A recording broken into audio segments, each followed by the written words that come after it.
Good morning, everybody. Today's date is February 2nd, 2022. This is a regular meeting of the members of the State Liquor Authority being conducted in Albany with video conferencing in New York City and Buffalo. This is also being live streamed on the Authority's YouTube channel.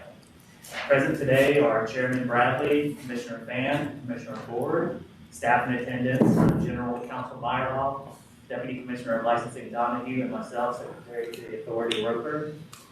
Next meeting dates are February 16th, March 2nd, and March 16th. Please silence your mobile phones while in the meeting room and take any phone calls or discussions you may need to have outside. Items will be called in order they are signed in, first in Buffalo, then Albany, and starting no earlier than 10:30 in New York City. When your item is called, please approach the podium and identify yourselves. Representatives, please identify your clients when you come up. Presentation time, also please keep your mask on at all times, even when you're speaking, per state guidance. Presentation time will be limited to 5 minutes per side. If there's support and opposition, please split the 5 minutes amongst yourselves. We'll keep track of the 5 minutes. Chairman, do you have any announcements? No. All right, so we don't have anything signed in Buffalo, is that correct, Brian? Is that still? That's correct. All right, well, please keep the stream up for 30 minutes just in case. Thank you. We'll move to, thank you, Brian. We'll move to Albany.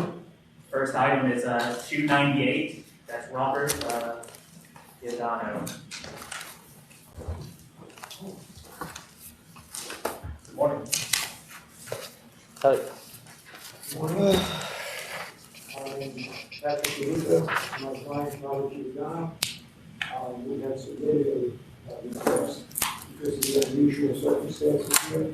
On the 15th of December, you had approved his application for a liquor store in Wyndham, New York. And when he went to exercise his letter of intent, because of the length of time I'm gathering, I can't imagine he did it on purpose.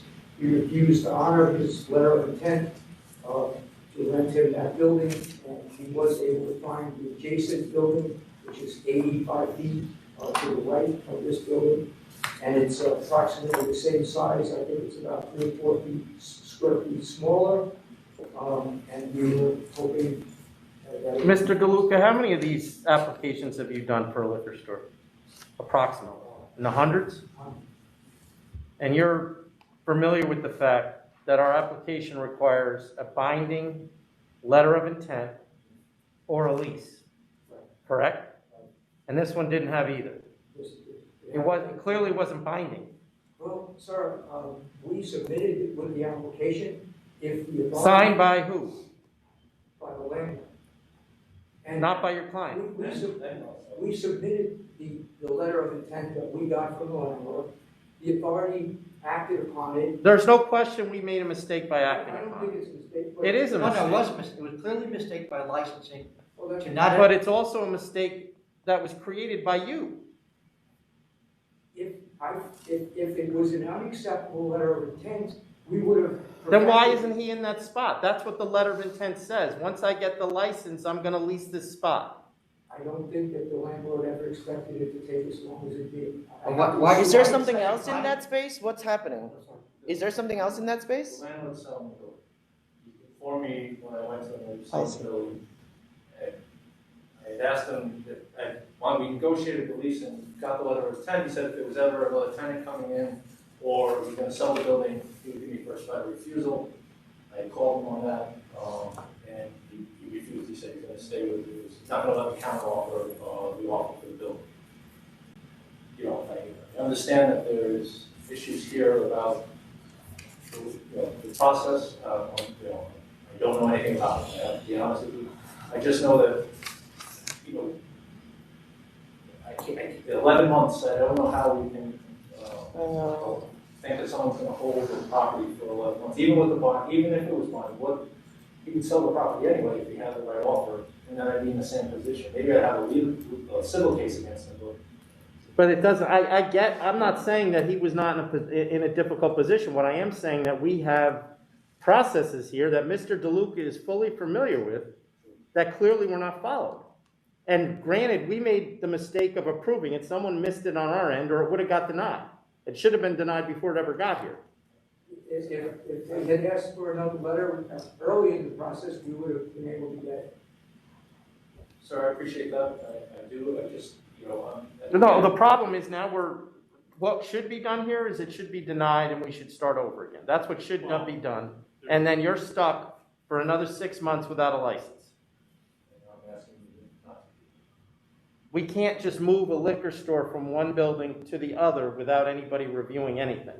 That's not possible. There's also a notice requirement. I'm not actually suggesting that you do just that, I'm more looking for a sense of, I'm sure the property needs to be vetted, and, but all of the other criteria that you, put upon us for a location has been satisfied. But sir, that's exactly what Mr. DeLuca is asking for.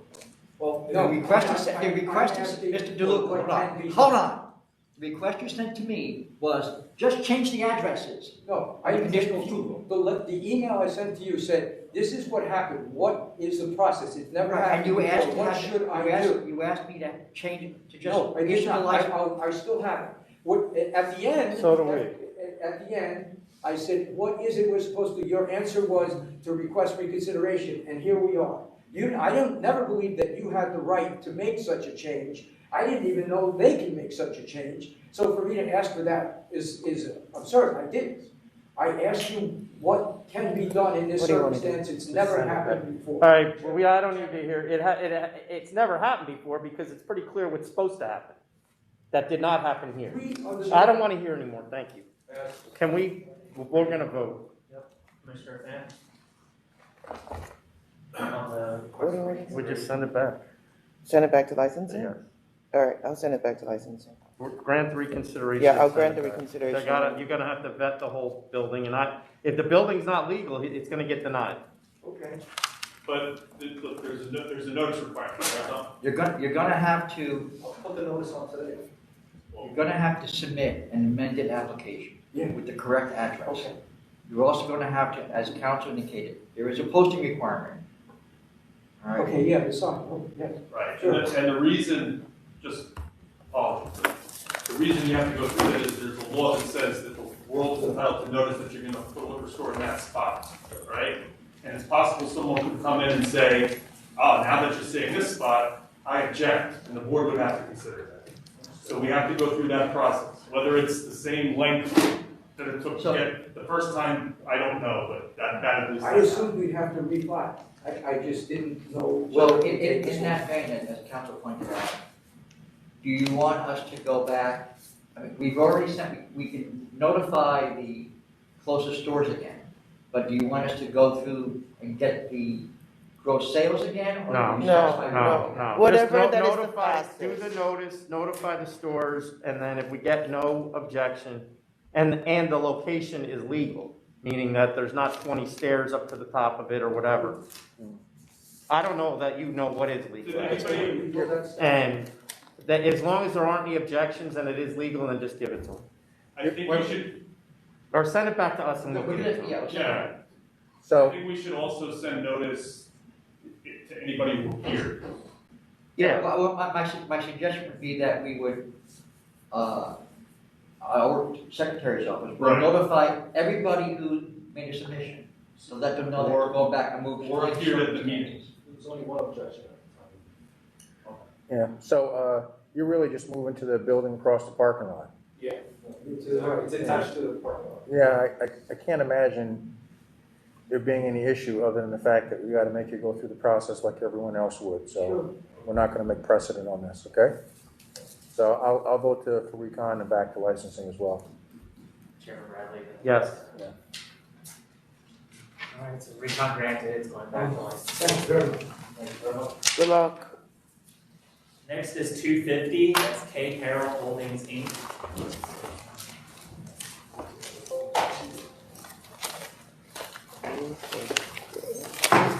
Chairman, Commissioners, good morning. All My name's Sean May, I represent CARROLL Holdings. I'm here this morning with Captain Carroll, the sole principal on the license. This is an application Good for with it? removal of package Good with this? in Greenfield Center, New York. The package store is currently located in. Yes? Yeah. Okay, well, I'm gonna stop you there. I think we're ready to vote. I'm gonna vote to approve. And Commissioner Ford. I vote to approve. I vote to approve as well. Good luck. Thank you. Sure. That's 250. Next is a disciplinary matter, so that's 222, that's the one wording.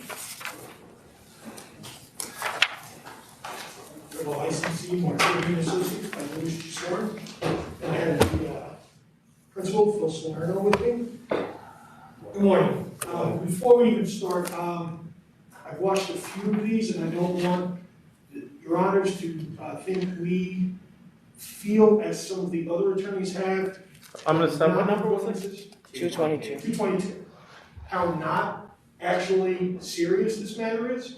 I know there have been a couple of people that were involved in this that tried to play it off as it wasn't a big deal, but we understand what a big deal it was.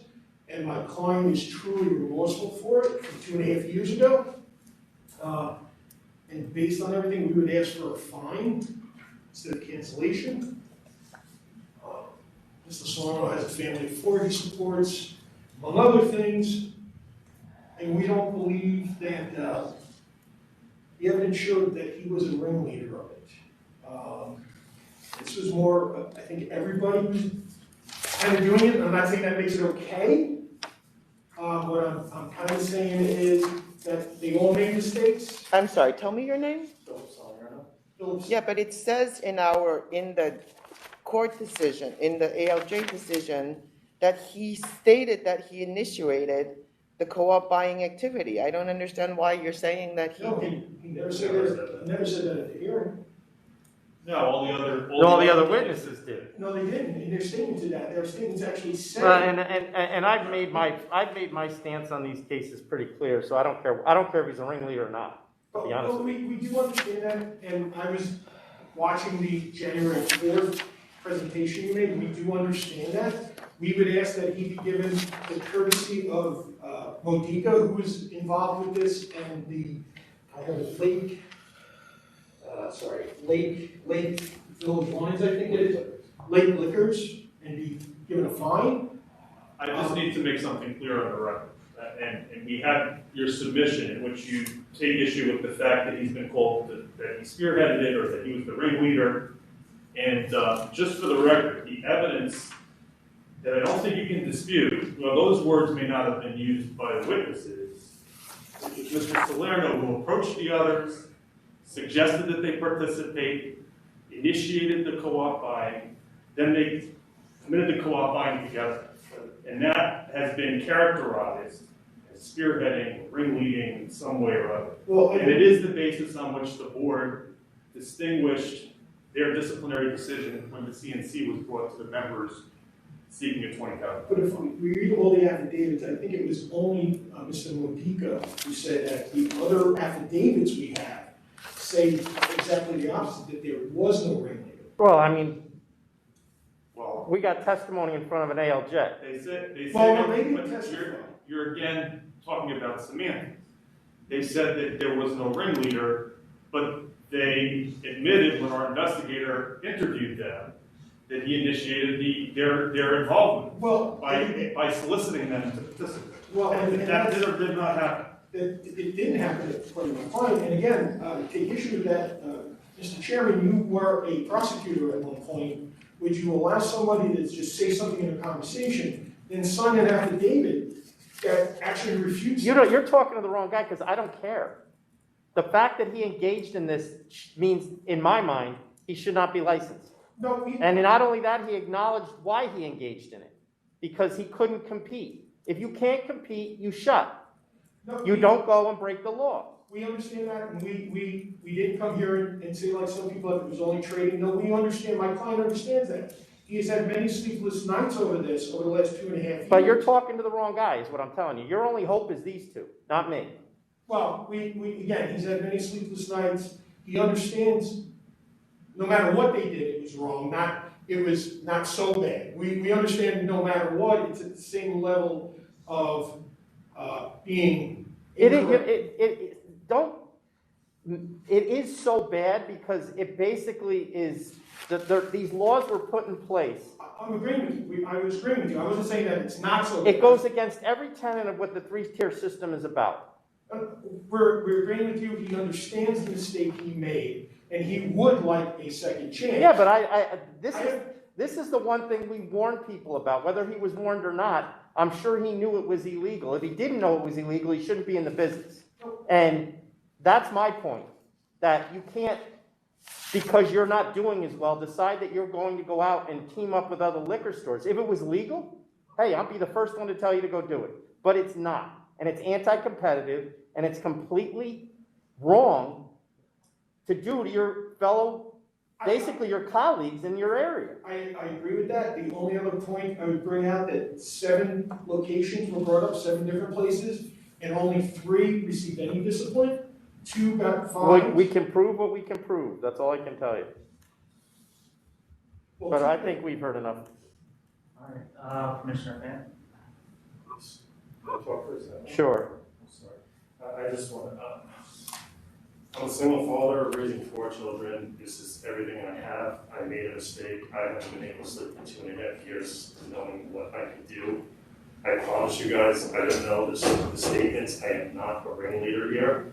I never I know, but initiated you this. stated in a June 21 interview that you initiated the activity. I did not. I don't know who said that. I never said that. I've never initiated it. I explained to him that 3 of these members are family members. I did not initiate. There are actually 3 people that are in this are 2 brothers and a nephew. I did not start this. Oh, That's- you guys all own stores. Yes, all these people own stores, but I did not, it's none of my family. I never started this, and I know what I did was wrong, and I'm willing to pay the price for this. I just ask you guys, this is everything to me, my only thing. I have a family, and I'm just hoping for a chance here to please, I've learned my lesson. I haven't slept in 2.5 years thinking about this every single day of how I'm going to support my family, my home, and everything, and it's just, but I do promise you that I did not. I mean, and God knows he's not. Davis observed cases of liquor stacked without labels. You know why they take the labels off? No. Yes, and we did disagree with the facts. We had no option but to go to hearing. I didn't see him admit it all in the hearing. What's that? We put him into evidence, and Mr. Amarato did not ask about that. No, I'm saying, did he get up there and testify and admit to all these charges at the hearing? He did admit to the co-op buying. He did not admit he was the ringleader, but he did at the hearing admit to what occurred. Yes, it's co-op buying, but they were trading. I got here that he claimed that he did not engage in cooperative buying, which he defined as joining with other retail stores to secure purchased liquors at lower prices than available to a single retail buyer. He misinterpreted that. They would trade alcohol back and forth. So in other words, if one of them needed 3 cases of Jack Daniels because they couldn't afford it, they would go to him. You have 3 extra cases of Jack Daniels. Yes. Then why are all the labels cut off already? Well, when they got cut off, we don't know. But don't tell me he got up there and admitted it all. He didn't. He made it clear that he did not engage in cooperative buying. That's exactly what this is. No, I agree with you. And as he understood it at the time of the hearing, was purchasing the alcohol together. That wasn't what they do. We understand that is as serious as if they all bought it together. They all were. Now you're getting into semantics. I told Mr. Davis right then at the interview that I did trade. Absolutely 100%. I told him. I never said that I didn't. I'm just disputing the fact that this ringleader thing, that was not ever me. All right. Anybody have any questions? Okay, Donald. Commissioner Fan?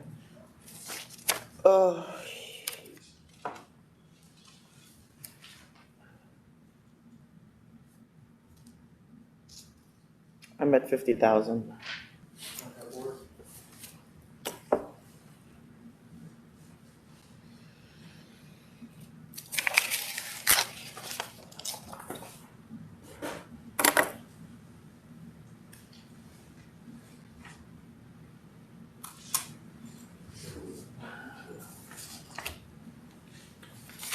What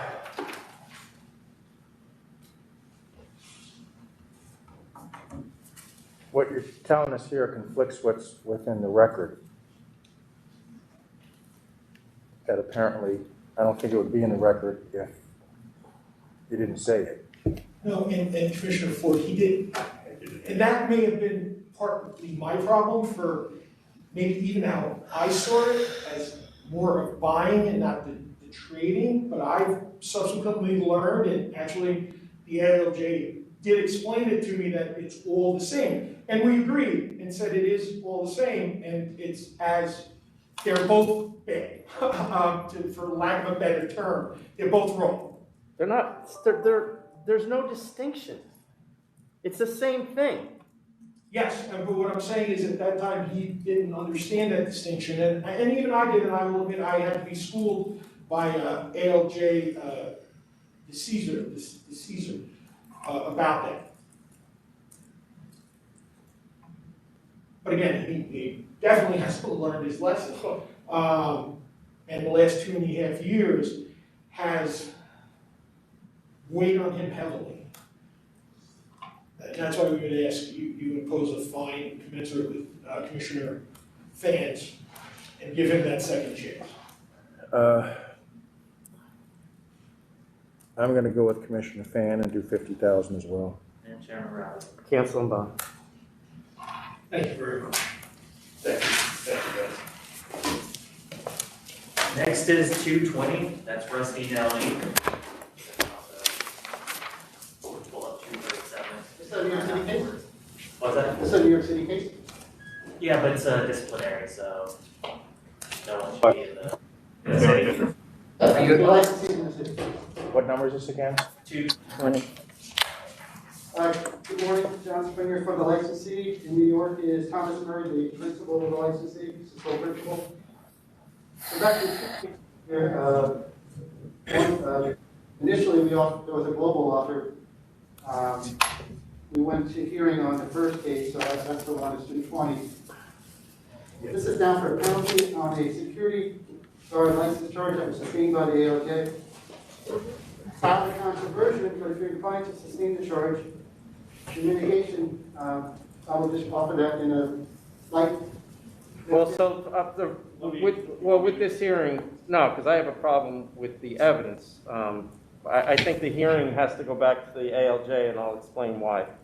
I'm not, you obviously are allowed to make representations to ALJs during hearings. What shouldn't be happening is that the ALJ taking your representation as evidence, because it's not. And I'm sure there is other evidence that either was or was not presented that would support the conclusion that the ALJ came to, but to me it seems like the only evidence that this guy is not a felon was brought by you when you said that the case was sealed. Now, if we presented no evidence that he was a felon, then that's enough to dismiss the charge. But the ALJ seems to be giving you the credit for your representation that the case was sealed, so therefore he can't be a felon. You're probably right, but it's not evidence. You mean that he couldn't know that he was a felon? That he couldn't know that he was a felon. And you're probably right, but you can't, whatever you represent is not evidence. That's not something they should be basing their decision on. No. And, I never represented that. well, it's in the, It's in error. well, then That would- there's no that's a evidence. problem then. Then it needs to be changed, that we have a hearing decision that says that the basis of the dismissal of charge 2 is something you said during the hearing, which isn't evidence. That's not true. And a lot of things he put in there were not true. Well, Mr. Springer, And it probably will get dismissed anyway. I'm not insinuating it shouldn't be. if you read the decision, let me finish.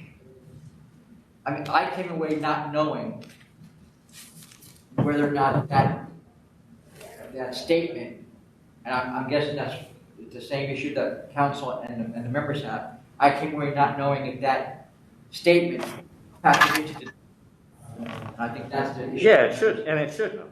So I'm going to ask that we send this back just so that the ALJ can clarify why it was dismissed, and it should not be based on and I'm sure there's other bases that they can use, but it shouldn't be based on Mr. Springer's representation. Okay. Back council. So go back to Which means on this ALJ. one, Yes. it can't be disciplined until we get the revised rule. You have a second case? Back there. Yes, yeah. Next is 237, which is also Rusty Hill. Case two, this was a summary suspension case from September of 2020. Initial offer was made at a global with the first case. It got 1 vote and two comments of cancellation of bond. The request for consideration was denied. It didn't come to the board. No, it did. Now, the initial offer came to the board. The request, it was a counter offer. It was a reconsideration request countered that was denied. It did not come to the board. It did. The 40, Oh, it says, at least on my memo, it says it did come to the board. On 12/21, is that inaccurate? The 40,000, Tom, did that come here? Oh, you wouldn't know. Donald, do you know if the 40,000 offer came to the board, or was it just my reconsideration? I did look at it when I made that note, so. I have an email from Mr. Buckley that says that Chairman Bradley blocked it from coming from the board. you could be wrong too. I don't remember. Let's see how. But I don't, either I'm here not nor. sure how material. Yeah, I don't know that it matters. You're here on a UC&C and, Actually, you're a reconsideration, not a nuisance. At its essence, the case is about two things, a staff that didn't take the executive order seriously, and a licensee that failed to supervise. At the time, the licensee had misplaced his trust in junior staff who were filling in for a manager who had a stroke. At one of your hearings, where we weren't here because of COVID restriction, it was stated that the licensee had made health problems, and one of the reasons for denying the CNC was because they thought he wasn't in any position to supervise. Well, it wasn't true. I mean, I don't know how you can just blame this on a junior manager. I mean, you've got naked, nude women outside, inside, everywhere. I don't think I that have to say, that method of operation can just be invented by, there's, also, by a junior manager. to correct the record, the reason that it was said at the time that it was the owner who had a stroke is because the manager on duty at the premises told our investigator that the owner had a stroke, not that some manager had a stroke. So the guy who's running the place thought the man who had the stroke owned the business. And you're saying that the person who was running the place didn't know who the owner was. That's a problem too. This is a gentleman's club, correct? Yes. But they were operating as a gentleman's club during COVID, when none of this was legal. Right. I'm not diminishing anything, sir. I know. At the time, the licensee was managing two other adult establishments himself. I believe the premise was being run well. He was there often, but just wasn't there that night. How long had he been managing the other two places? Tom? One was about 25 years, the other was about 20 years, and this one was about 10 years. I don't think we knew that. Did we have that on his I'm application? sorry, well, I just missed that. I was looking. That he's been managing two places for 20 and 25 years? Other places? As a licensee. He did not list that as his, He's a licensee at both places? He had Yes. three licenses at one time. I don't know that that's on his application. I could be wrong. it's not. It is. Or at least it's. I've never seen it either. All right, go ahead, Mr. Springer. In any event, since then, he has divested himself of the other two premises. They did not have a significant, and when I say significant, I mean serious, as this is, this one here. This is his only source of income. He will manage himself. He owns the building. As I stated in my submission, there's a lot of collateral. People here that come to this place, the landlord will get, well, he's the landlord. The place will become an eyesore, probably the banker. He's asking for another chance. He's paid a substantial penalty. He has another license in September of 2020. I encouraged him last year to slow his roll and not be in such a rush to get his license back, given the pandemic and the ongoing public safety concerns. He's adopted a no backs, no entry for all staff and patrons policy, and he's going to be there. He has to be there. He knows if He has no income. Yeah, but either way, I don't understand how your offer go from 40,000 with or without the other case now to 10. I don't get that. The 40 was on 2 cases. And so you thought the other case was 30 and this was 10? No, the offer was on a case that had not been adjudicated, that has since been adjudicated, and this one. Together, he was offering. No, but what she's telling you, even assuming that all those charges got sustained, which obviously they did not, what do you think that was worth? Well, the difference being that, a year and a half from and. Well, that doesn't work into her. We didn't suspend them. Yeah. He could have, I'm saying we didn't suspend the license. He could have requested a hearing as soon as possible. The reason that he's suspended is because he failed to act. But his desire not to get into any kind of situation like this again was why we didn't push this. It was my suggestion that he wait. We should have done with other people that had problems like this before. And, you know, every summary suspension case doesn't necessarily lead to cancellation. Very true. He's had 2 other licenses. He had this license since 2013. He has no prior adverse history. He had a very, very bad night, and he does not. Okay, I'm just saying that, don't play games here. I'm not playing. I'm not I don't know why you're thinking that 10,000 would work here.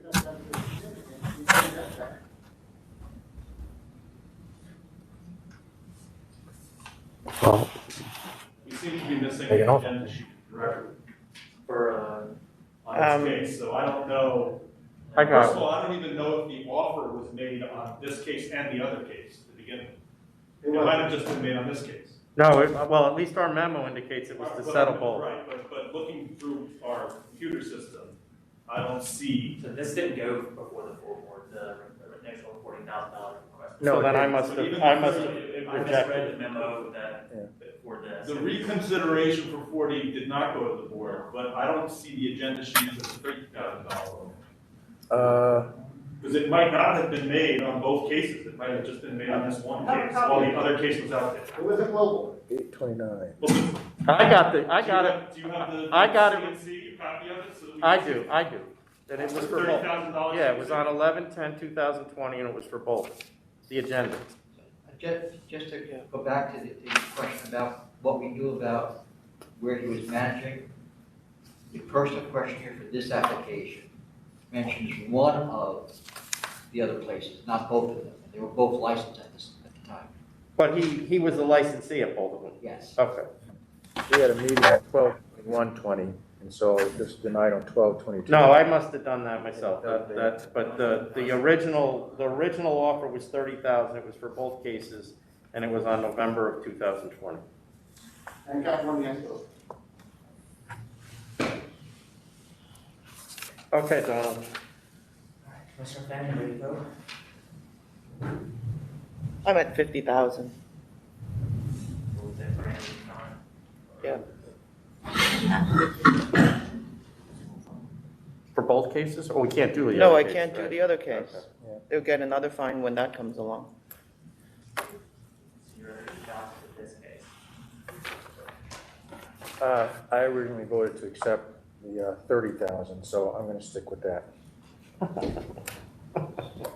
That's the We got to hold the tree. Can we split the difference? Oh, sure. make it for 40. 40 for this. Who's with, all 3 of you? Yeah, that's and that's, obviously you don't have to accept that today. That's a counter offer. Thank you. I'll be in touch with council. Yeah. Thank you. think I'm done.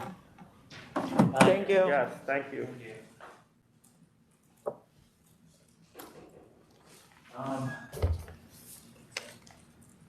Request that we take a brief recess because I don't have the sign-in sheet for New York City yet, Okay, off and rolling. Okay. and we're all done here in Albany. This is like the anti-meeting of last meeting, right? So we're gonna take a brief recess. We'll be back in a short moment.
Back on.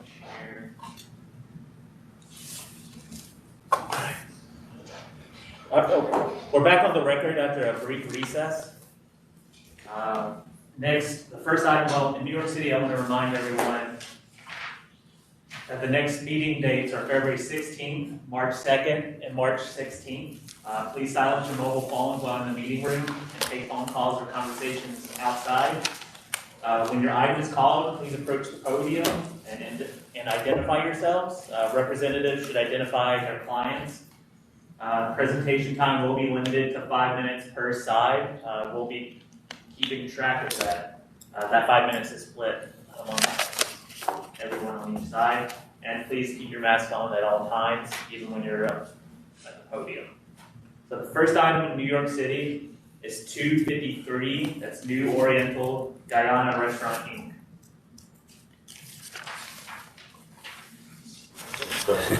Good morning, everybody. Robert Romano. I'm here with Dara Lachman of the licensed entity New Oriental Guyana Restaurant Inc. We are coming to you requesting something which is an anomaly. I have not done something like this before, but I'm asking for a letter of warning for the case 135241, which is a case that should have been, in my opinion, included in his as a global settlement when he had paid a $25,000 fine for to lift a summary suspension, which this offending act had occurred prior to the suspension. And, I'm okay with it, letter of warning. Commissioner Ford Same here. and Chairman Brown. So, Mr. Romano, I understand what you're saying, and I just want to point out for your client that had we known about that case, he would have got canceled. That was his fourth sale to minor, which is generally cancellation. With no other charges then? With no other charges. So really, he got a break because of our mistake. I'll also go along with the letter of warning, but there won't be any more breaks. We understand, and we thank you very much. Okay, thank you. Next is 293, that's ILAN 26 Restaurant and Bar LLC.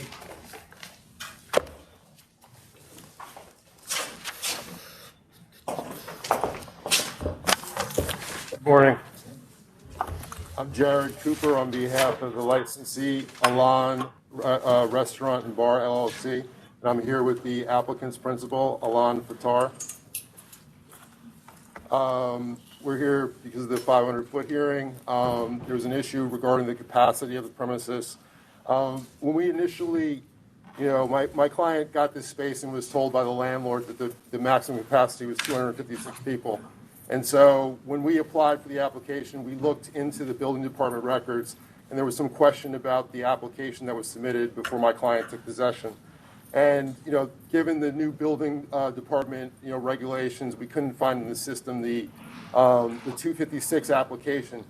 But since we submitted the application, since the application we submitted, the application appeared on the building department website, which showed that pending is an application for a new C of O, which has a maximum capacity of 256 people. Various inspections have been done, and basically they're waiting to get the new C of O, which uses for the use and occupancy of a restaurant with a maximum capacity of 256 people. So that was why initially we said 74, when actually they will be receiving a TCO shortly, which showing the maximum capacity of the premises being 256. Well, Also, what was the C of O on the old establishment? there was no C of O. There was a letter of no objection, and apparently, the question is they had a PA from the fire department for 256 people, and so they never had a C of O. They just had a letter of no objection. So when you looked at the building, I looked at the pictures of this place. I don't see how you're seating 256 people in this place. The method of operations has seating for 70 people and 25 people at the bar, and then 15 employees. But, the application that was submitted back in 2020 for this new C of O, basically says that, the maximum capacity is 256. So when you look at the building No, department. you didn't answer my question. I don't know how it's supposed to be a restaurant, right? Yeah, it's a restaurant, but the So method of how are operation. how are you seating 256 people in this We're not. space? We're not. It wasn't, when we were answering the So question on the then application, how many do you expect to seat? we expect to see 70 people in seats and 25 people at the bar. That's what we put in the application. So the question that we answered on the application was what the maximum capacity of the premises was. I mean, Then why it's- are you asking, the why are maximum- you asking, why are you asking for 256 as the maximum occupancy of it, if all you really want is under 100? We were answering the question on the applications, which I says. understand that, but then, Okay. since then, you just said you put it in application to the Department of Buildings. Requested the department. We didn't do that. That's for the building. The landlord, the previous tenant or the landlord, before we even took possession of the premises, had submitted an application to get a new C of O with a capacity of 256. So when my client signed the lease, his understanding was that the premises had a capacity, just a capacity for, having people in the space of 256 people. Yeah, but that's what I'm trying to get at.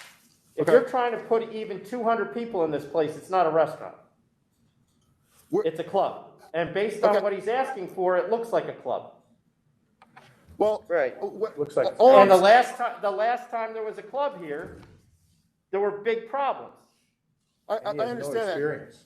But my client actually, what we're saying is that, we're seeking a capacity for seating of 110 people. That includes also, basically 100 people, but including the staff, there's gonna be a capacity of 110 people, okay? And so, that's what we're saying here. So there was an issue with the ALJ saying that there was an issue with us putting down 74 people as the maximum capacity based on what the building department had issued. So, we're not saying we're packing this place in with 256 people. We're just answering the question on the application, which was, what's the maximum capacity of the space? When we answer the questions about the seating on the various, sections of the application, it says 70 people for seating and 25 people for the bar. And did your client, you already got a website, It's a Facebook. a Facebook page? That says I don't know. dance and nightclub. Ask him. He's right there. We don't have any, I don't have any Facebook, no. Why do you have a Facebook thing that says dance and nightclub? This is maybe from the previous, that's not for me. No, it's the same name that you have, sir. Are you using someone else's DBA? I'm not using And not only that, anybody. this is a new Facebook page. Yeah. Well, your DBA is restaurant and lounge.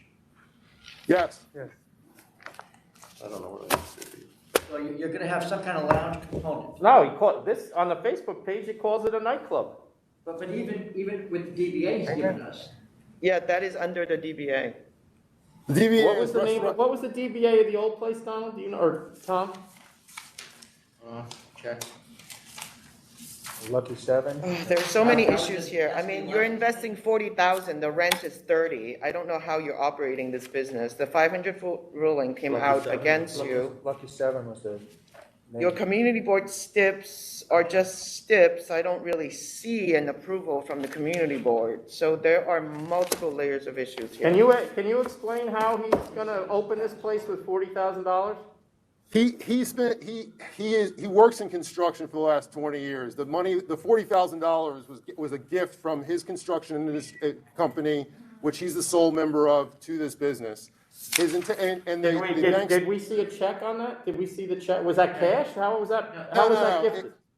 It was gifted in the sense that it's an investment from his company, not an investment. It's a gift from his company to to this business. There's documentation, there's a, what we call the gift letter from. Yeah. No, which but is did in we the see the record. transfer from that account, his company's account into the bar's account? The documents that we submitted show the transfers from that account to the other account. Yeah, but It's- either way, Still there's- answer the question about how you paid first month's rent and the first and Also- last month's rent, which would have been $60,000 with a So- $40,000 investment.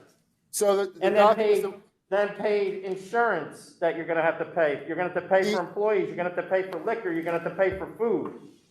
The document that we submitted last week shows that, actually not even the document, the lease that he signed has a provision in it which gives him a free build-out period it gave him a free build-out period until September. Sir, you're missing my point.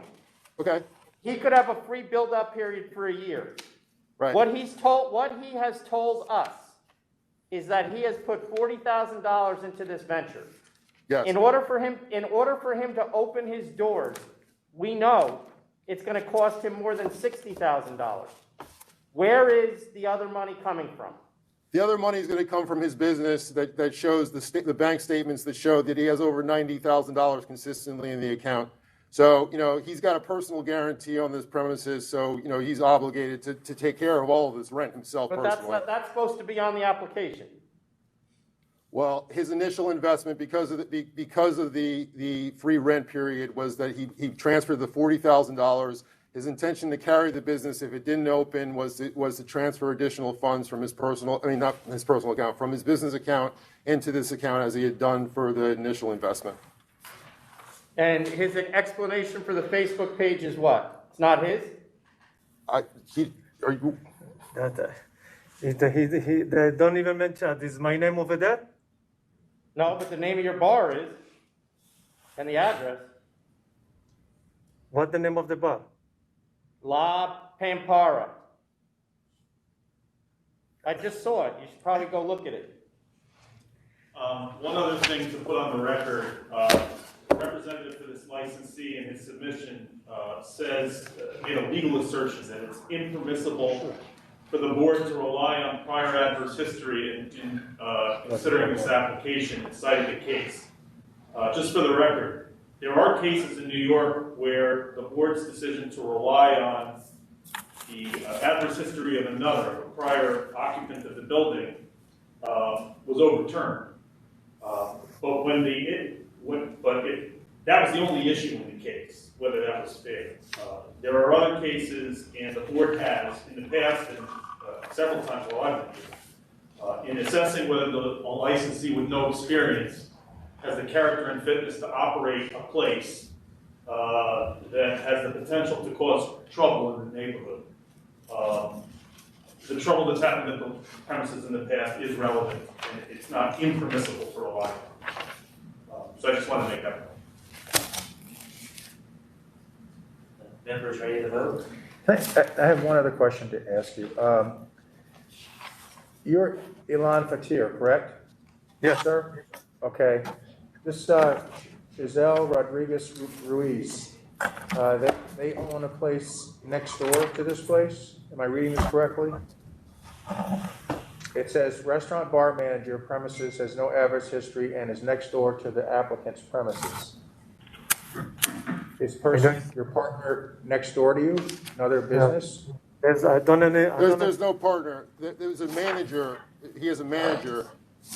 Mr. Giselle's Rodriguez. a manager. Yeah, it's a manager. You didn't answer the question. But is there a premises that this person manages next door to your premises? There's nothing to do with I don't have any relationship to anybody over there. I just rent this place and that's it. I don't have any relationship.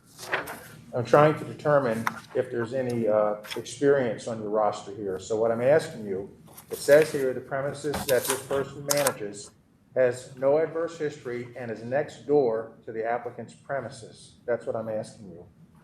Does she manage the place next door? Who? Does she manage the place next door? Rodriguez, the manager. If she manages the next Yeah. door. Where does she manage? He doesn't know anything. This is not his It's He's definitely not running this business. He has no idea anything about it. He doesn't even know he has a Facebook page. And by the way, in her personal questionnaire, she says she manages the place next door. Because he's not running this thing. This is not his business. This is the people who probably got canceled or somebody. I'm gonna vote to deny. Yeah, I'm gonna have to vote to deny too. Too many unanswered questions here, and the ones that are answered are precarious at He best. has no clue. Yeah, I'm gonna vote to deny as well. Not beyond the questions, I don't see any public interest in putting what I believe is going to be a nightclub, at this location, since the last one there did horribly, and, this licensee has absolutely no experience. Next item is 274. Orchid Line, NYCL Limited, 274? 274. Morning, Robert Swetnick for the applicant. Give me a second here, Mr. Stratton, before you start. You said 274? Yes.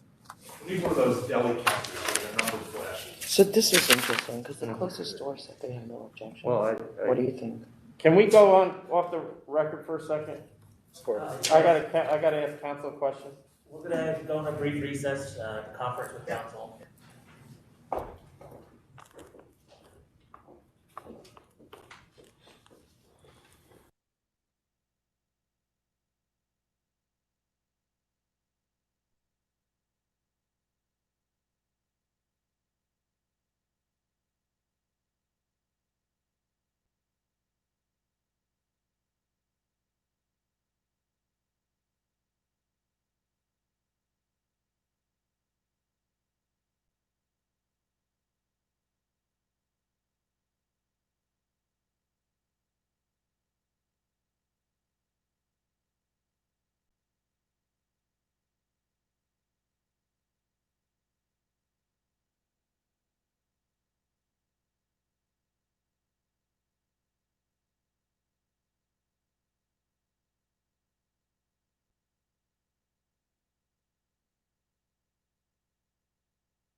We're back on the record after a brief conference with council. So I've actually got some other questions I want to ask licensing to look into. So I'm going to ask that we put this over to March 2nd of 2022, the March 2nd meeting. Yeah.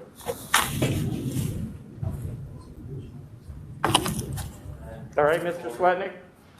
I guess we have no choice. The problem is we're trying to work something out with the landlord. The lease is up in May.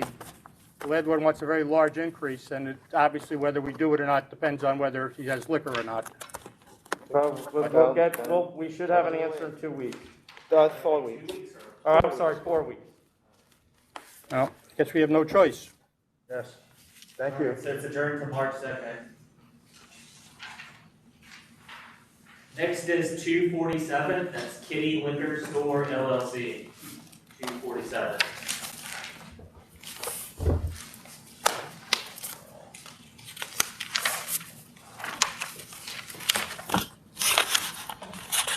Morning, ladies and gentlemen. Mr. Bardazzi, I represent the applicant, Kitty Liquor Store. Any opposition there, Jonathan? Sorry, 1 second. Is there any opposition there, or is it just the applicant? No opposition. And we did not get any letters of opposition as well. Not easy. In the Bronx. Oh, I'm sorry. Pretty small place, though. And all the stores are doing growth. All right, go ahead. Here with me is the principal, Miss Adela Diaz. This is an application for a new liquor store license. The proposed space is located in Bronx, 1890 East Chester Road. Granting of this application would certainly be in the public convenience. The present liquor stores are located 0.3 and 0.8 miles away from the premises. No opposition was filed.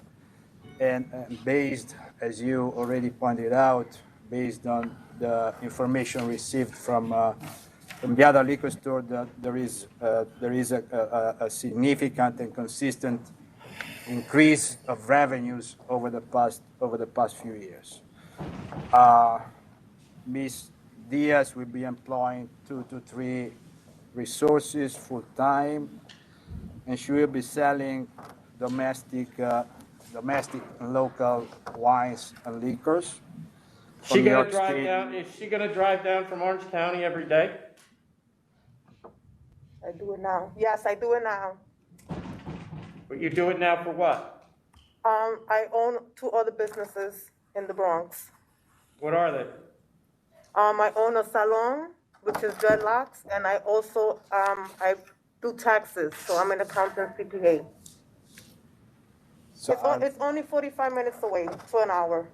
these 2 businesses that Ms. Diaz just mentioned, they are totally self-sustaining, meaning that she got employees there, so her presence is no longer required, and she is intending, obviously, upon the approval of this application, to fully devote her time and efforts to this new venture. She is an experienced, successful businesswoman. She's got experience in managing businesses, obviously, and recently she took a course specifically on the management of liquor stores, and she's set to take new courses upon the approval of the license to acquire more knowledge regarding the products that she will be selling. Where'd she take the course on how to manage a liquor store? Wait. So this is an online course. We have the certificate of completion here.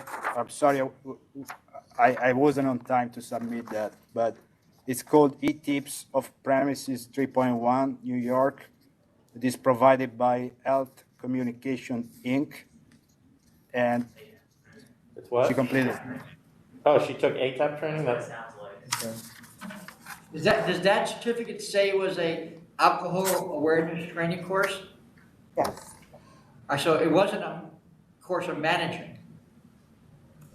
Because I'm not aware of one that exists, that's why I asked. When did you, I'm sure there's. man, when did you get the salon business? Say that again, please? When did you start the salon business? About a year ago. Maybe less than a year. Okay, because you didn't mention it in your personal questionnaire.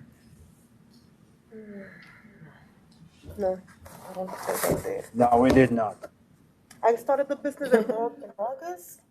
I think it was in August. When did the personal questionnaire get submitted? Well, the application was submitted in July.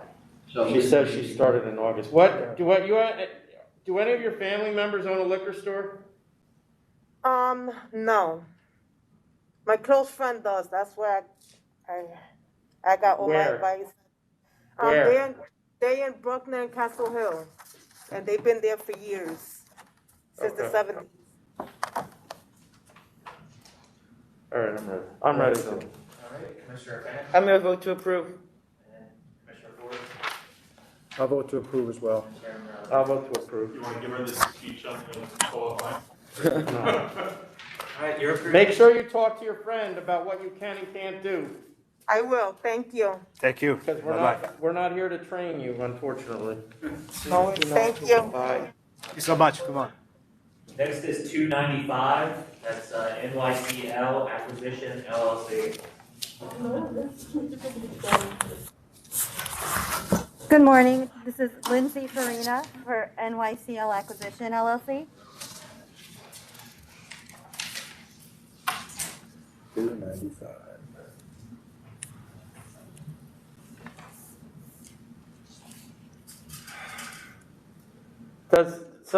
I mean, this isn't really, I guess, a big deal, but the applicant has a canceled license. Were you aware of that in 2019, that he didn't disclose on the, on his application? No, we were not aware, and the applicant himself, he was not aware, so he. Well, that's what I can't figure that out. How was he not Sure. aware? I can explain. So the applicant, Craig Kanarick, he's one of the principals that we're proposing to add. He listed the license on his personal questionnaire. It was a previously held license from Mouth Foods, Inc., one of his prior employers. And the disposition that he listed on his personal questionnaire was that the business had gone into bankruptcy and closed its doors. We attempted to get additional details as to any disciplinary action and any involuntary cancellation via FOIL request, but the results came back without any further information. The only details we could find were in the LAMP system, where it shows that the license was marked as inactive on October 17th, 2019, which is just 2 weeks before it would have expired on October 31st, 2019. And the LAMP system notes that disciplinary action was marked to have taken place February 15th in 2000.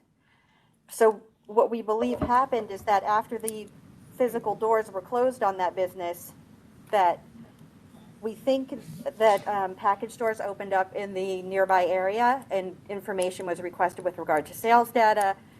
The current licensee, Mouth Food Inc., did not respond because they didn't receive any of these notifications, being that the business had already closed. So we're not sure if that's where any disciplinary action came from, but we weren't able to find any additional information. The disciplinary action came from because he closed and didn't turn his license in. Okay. And the reason that I find it hard to believe is that he wasn't notified was because besides whatever we mail him, which is a multitude of things before that happens.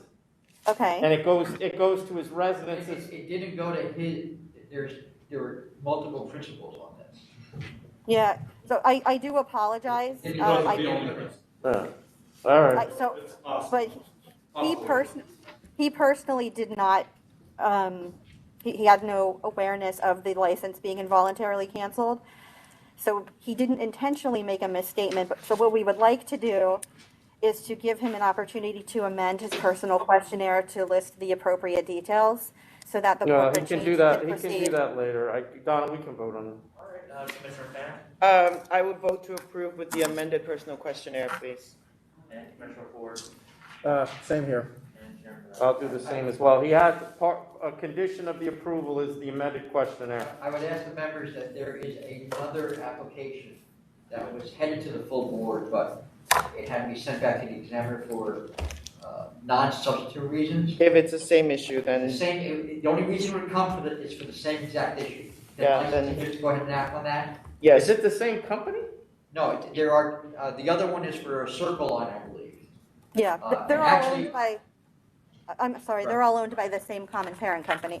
And I just checked it for reasons I don't particularly understand. A third application to add him as a corporate officer was actually approved by the licensing board in December. That should have been on here. Yeah, just approve them as long as it's feasible that they didn't know that their license was canceled. All right. Thank you very much. You're welcome. Next is 296, that's Il Posto, Trattoria, Rustica, CORK. That's a mouthful. Here? 96. I don't know. Is Diamond? 296, is Mr. Harris there? She's not here yet, but they're telling me that she's nearby, so she should be here soon. How did she sign it in? The clients did. The clients are here. Okay. All right, we'll hold it over. Next is 275, that's Rising Tide Restaurant, Inc.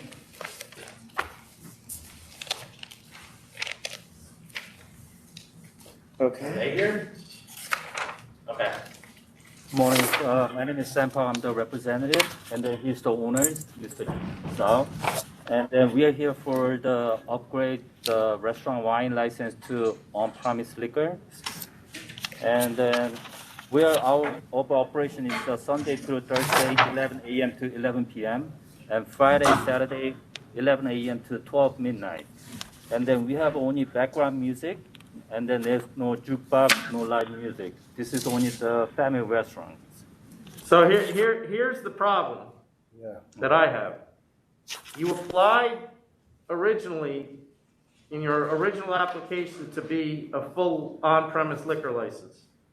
The community board objected, as they have a right to do because it was a 500-foot case. And as a result, you changed your application to a restaurant wine license in April of 2021. Then 3 months later, you apply again to be a full on-premises license, and the community board still objects. So I don't know what you think changed between when you originally filed and now. Community board is they don't want any meeting, and then they don't want any stipulations. They just want to say we don't want any on-premise liquor at our area. That's the mission. Any stipulation, anything problem, we love to meeting their community board meeting, but they just. I have another question for you. Who actually runs this restaurant, considering that he lives at least 3 hours away? Yes, that's true. That's a good question. I run the restaurant. I live in I have another location in New York. I have a house in New York. That's why I stayed, and because my 2 kids that they live in PA, that's why I have the address there. Where's your address here? 150. Was that 15750 84th Street in Harbor Beach.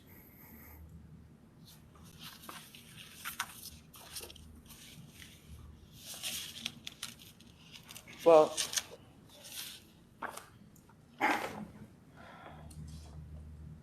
I don't know. You got to get the community board on board. In some way, shape, or form. I mean, did you meet with the community board for this application? No, they don't want any meeting on these applications. Did we get anything from the community board here, other than they object? They object because they don't want anything. They didn't describe whether, I think they said that there was no good faith effort to cooperate with them or something like that. Let me pull that. I got it right here. Yeah, They talk about having a cluster of nightlife and other establishments selling alcohol in a small area. And numerous other establishments are already located on Liberty Avenue. How many are within 500 feet, do we know? I think 3. But there's the old bar.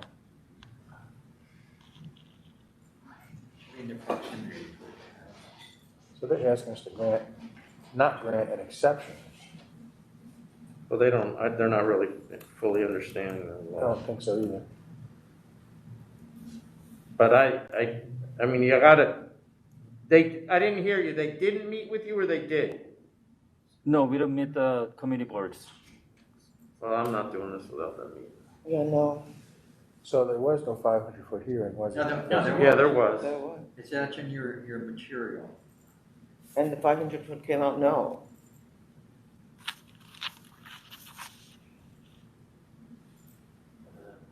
All right. Yeah. Hang on 1 second here. I voted already. I said I vote to deny. Commissioner Ford? Give me just a second here.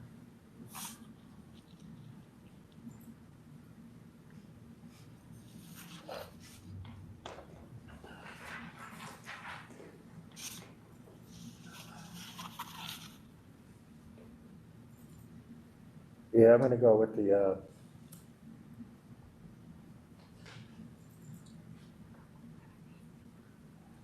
there's definitely some questions here. I'm gonna vote to deny as well. And Chairman Conley? I'm gonna vote to deny, mostly because you just got your license this past April and you haven't had a track record here yet. If you apply next year and you keep this license as well as your other ones clean, and the community board still refuses to meet with you then, because they have to understand that they have input, they don't get to rubber stamp it. they need to meet with you and work with you, then I would consider it again in a year. Thank you. But Thank you otherwise, very much. I deny now. Yeah, and create a track record, sir, Mr. Park. Make Yes. sure that if you communicate with the community board, just send us if they are refusing to meet with you, then let us know that they're refusing to meet with you. You know what I mean? Okay. So And we're gonna then you send get it. Yeah. But Okay. 1 year. And Mr. Park, the Yes. next time you fill out the public interest questionnaire, right, make sure the answers are correct because he didn't disclose his disciplinary history in the last one. Okay, I will. Thank you very much. Thank you. Thank you. Next is 249, that's PANKAJ, KUMAR.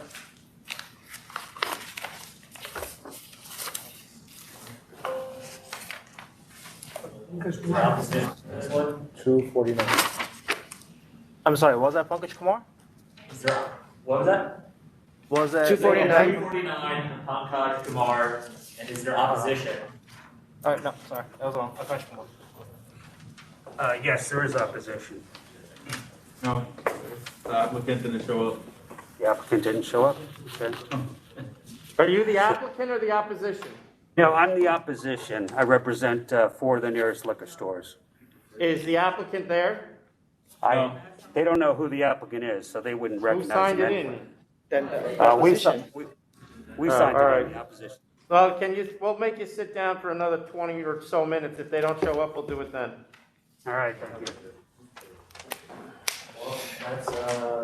That's 248, that's Seneca Bar Court. 248? 248, Seneca Bar Court. Alan West. Alan Wick. Yeah. You're up. We just signed it. There's no one else here. Good morning, Timothy Allenwick for the applicant. Yep. Where's your client? He just went to the men's room. We signed in like 10 minutes ago, so we're a little, I guess it's a small calendar today. Do you want to sit down and wait when he comes? We don't have You anything don't else. have anything else? All right, go ahead. He'll join. Okay, so this is not a 500-foot, but we did go out to the community board in like the end of the summer, but I don't have a letter from them right now. So I'm thinking maybe we should put this over actually, because they were receptive to withdrawing their opposition. But it All right, wasn't 216? finalized. 216, Sure. thank you. 216. Thank you. Thank you. Okay. Over to 216. Donald. Yeah, 249, the applicants are here. They are here? Okay. Oh, that is 220. Okay. Yeah, it's 249, PANKAJ, KUMAR. Yes. Pankaj Kumar, yes. You were up here. Yeah. Yeah, I heard Pankaj Kumar. That's all. It's a different name. All right, is the opposition there still? Yes. Yes. Let them go first. He put his name on the Wait, record. who are you guys? Wait. Hold on, I'm back. We are Come the back. applicant. Yes, I'm right. Applicant. It's Pankaj Kumar. Pankaj Put Kumar. both your names on the record. It's Pankaj Kumar and Radu Badija. Dawlat And Al who's Patija. Oh, I see. So you're the representative and you're the applicant. Got it. Yes. Right. Okay, thank you. All right, thank you. Yep. Got these masks out of here. I didn't understand where they were. I know. And gosh, come on. Gosh, come on. Go ahead. Is your attorney? What's your name? My name is Queen Jan from Zainigan 1. It's I'm Jim Rapolo, manager of J&J Spirit Shop. And I'm Glenn Wright. I'm Glenn Wright. I represent Zang Liquor, Ye Old Spirit Shop, J&J, and Oakdale Wine and Spirits. So you represent these two guys? Yes. All right, then get to the podium. You're the one who's supposed to be talking. I'm the one that should talk. Okay. Well, I that's thought why it'd be they're more paying. compelling. Okay, there we go. All right, so I just stated what liquor stores I represent. There are 8 liquor stores within 2 miles of the applicant. One is a massive liquor store, Costco, which is 1.3 miles from the applicant. It has $15 million a year in sales. The other liquor stores are uniformly established liquor stores that have steady sales. A couple went up and down based on the pandemic, and they've since reverted to their previous level of sales. The place where the applicant wants to open is a completely enclosed parking lot off a service road. So it's going one way. Someone would have to go in one way to their parking lot to find them. The parking lot, the other stores, I list them in my papers. None of them have any synergy, like food stores or anything else with a liquor store. The pool stores, Lab Corp, et cetera, beauty salon. The other liquor stores are part of more established shopping centers. Zang's is next door. The shopping center directly next door is a Stop and Shop. It has some synergy with that there. They're part of a mall with 30 stores. The other store, Hudex, is on Montauk Highway, and he's going to address that briefly, that him and Ye Old Spirit Shop and J&J are directly south of where the applicant wants to open. Now, the area south of the applicant is about 5 miles to the water. It's also bordered by a large 316-acre park. I put that in my papers. To the north, they got Sunrise Highway, which is sort of a demarcation line. North of that is MacArthur Airport. I would submit that there's not that many directions that patrons can come from to get to this liquor store. I mean, and that's aside from the fact that, how inconvenient it is to get there. It also has to do with the, geography and the demographics. The population has just decreased slightly over the last few years, and it's not a high-income area. My clients, stock a variety of wine and liquor. I don't see what this applicant could possibly stock that they don't have. I mean, with 8 stores within 2 miles, obviously Costco, the variety there is, just beyond anything. And as I said, the sales at these stores have been steady. There's no increased demand or, issues where they're not being met by the current stores. There was an application about 4.5 years ago that was denied in this exact same shopping center. And I don't know the factors that went into that, but that was denied, and I believe it went to a full board hearing. It was not denied on some technicality.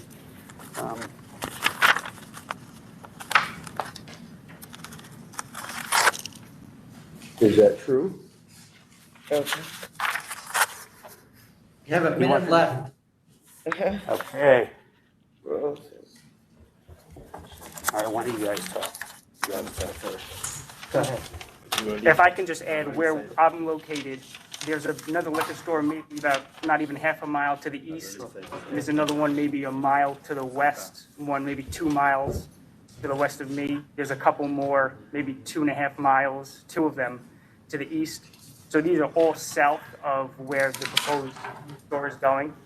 So with all those stores hitting that location where all of our customers are coming from, I don't think that this store is really needed to supply the customers in the area.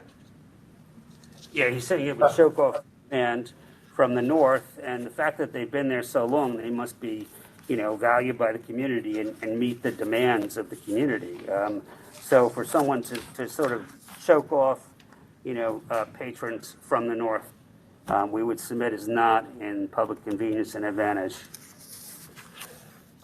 This store, this applicant is located on the south side of Sunrise Highway. Closest store is Zhang is located, how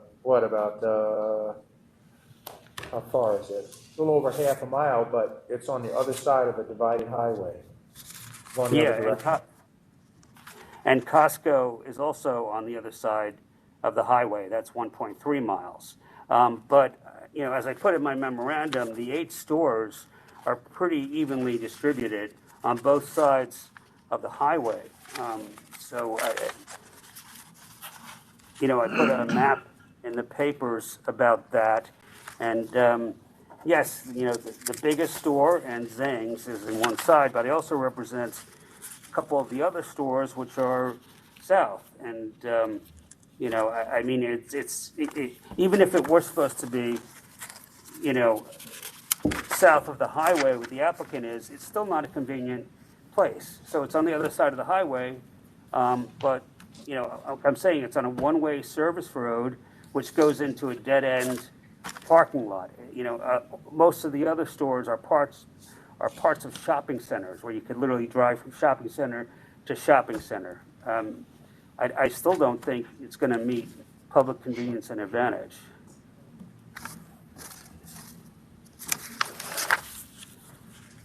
Okay, thank you. Can the applicant come up? I found an application that was disapproved in 2019 in Oakville. Good morning, judges. I don't know if that's what they're referring to. How you doing? Good, how are you, sir? As the gentleman just said right now, that I'm totally on the opposite of the side of the highway. First of all, for my store, when you stand in front of the shop, which I tried yesterday to put in navigation, it shows a mile down because I'm on the totally opposite side. And you have to drive all the way down, make a left and go there. From Holbroken to come down to Sayville, it's a 1.7 mile distance because you got to go all the way down to exit 49, make a U-turn, and come towards my side. So there's not really competition of me taking any customers from anybody. And as I said, there's no shopping center. It's a full shopping center. They got a gas station next to me. They got a bowling alley. They got restaurants on that side. They have a Target all the way down. There's a 7-Eleven. So that's a totally separate community. I'm in Sayville. They're in Holbroken. They got a community of 27,000 people, as I checked on Google, which has been steady from the last few years. I have 16,000 something in Sayville, which is a totally different side. They're all coming from Brookhaven and Brookhawk to give me a competition. I'm not here for competition. I'm just trying to improve the place, do better business. I'm not trying to put cheaper price or anything. Another thing that I want to be adding is I'm going to be having a delivery guy for my own shop that I'm not going to be charging like other people are charging Drizzly and Amazon. Drizzly and all these other websites are charging customers double the price for having a delivery. I'm going to be giving free delivery to the community of the people right over there. For the same price that's on the shelf, it's going to be delivered to the customer for free. That's going to help a lot of elderly people. It's going to help a lot of people with disabilities. So I'm really not focusing on competition. I'm just trying to focus to grow in a different way.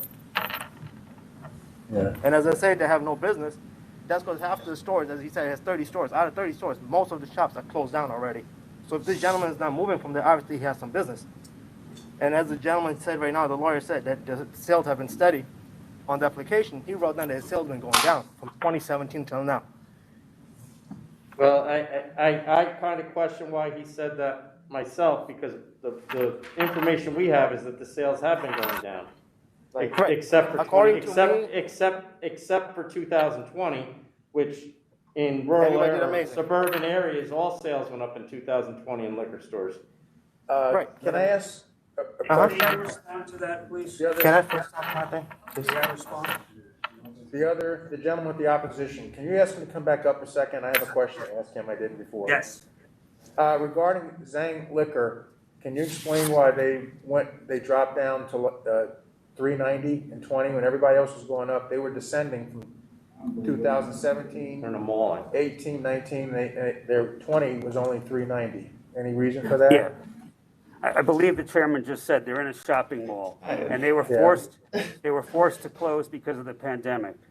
So they were closed for about 4 or 5 months, and that's why it went down. I put that in, it was mandated. Thank you. Thank you. Yeah, I know. Yes, but even besides closing the mall, there's a lot of shops that are not open in the mall. Everybody left the mall. This gentleman's still been there. The pizzeria's still been there. So, I mean, if they had no business, I don't think they would have a purpose of staying there. Okay. And again, it's no competition that I'm trying to give. It's just I'm trying to improve the other side of the highway. You can say that you're not competition, but it's inevitable. You got 4 stores. You got 8 stores within a 5-minute drive of you. How are you not competition? Explain that to me. Liquor shops, I mean, as far as I know, it's not a big profit that you could mark up something like Total Wines does, because they have like a own buy-up. They buy a bigger lot. I'm gonna be a newcomer and they're buying a certain percentage of merchandise, keeping my price up to make my profit. I got a family to support as well. And I want to be clear, the competition isn't our concern. Our concern is whether this area needs, whether the demand in the area needs another store to support that demand. But go ahead, Donald, I think we're ready. Commissioner Pham, you ready to vote? Yeah, the population is down at least 5%. There's no growth in any of the numbers. The closest store is doing half between 2019 to 2020. It's a 2-minute drive. I'm gonna vote to deny. Commissioner Ford. I'm looking at the other stores. They're in the they're going on the other side of the highway. The other stores are further south. So I think just from public convenience advantage, I'm gonna vote to approve. I'm gonna vote to deny. The numbers of the other stores are, the two closest stores are clearly decreasing. I mean, Costco, that store is at least off 1.5 million from 2017. Now, it did go up in 2020, but everybody went up in 2020. It's clearly going down again. So, in my view, the demand for alcohol in this area has declined, and part of the reason for that decline is I'm sure the drop in population, and there clearly is no increase in population, there's no development, and while you have offered that you're going to do free delivery, which is very generous of you, other than that, I don't see that you're gonna provide any other services that these other stores are not already providing, which is, as was pointed out by the opposition, 8 stores within 2 miles, which is basically a 5-minute drive in a driving community. So I'm gonna vote to deny. Next, Thank you. Jonathan, has Ms. Tavares here yet?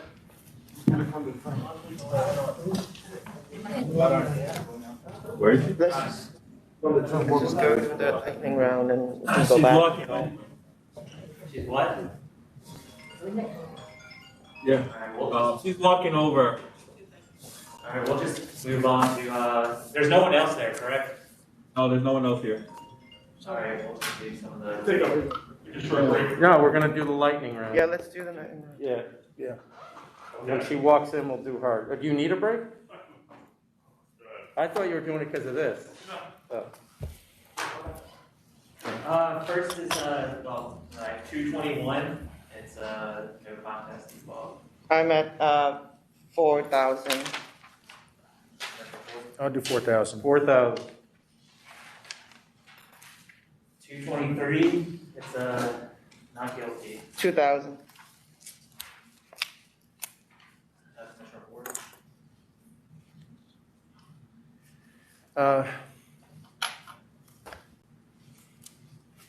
I'll do 2,000 as well. Chairman Brown. Sustain all the charges, 2,000. 224, it's also guilty. The ALJ sustained charges 136 and dismissed 7 and 8. Oh, they didn't show up today? They did not show up. Oh, no. You know,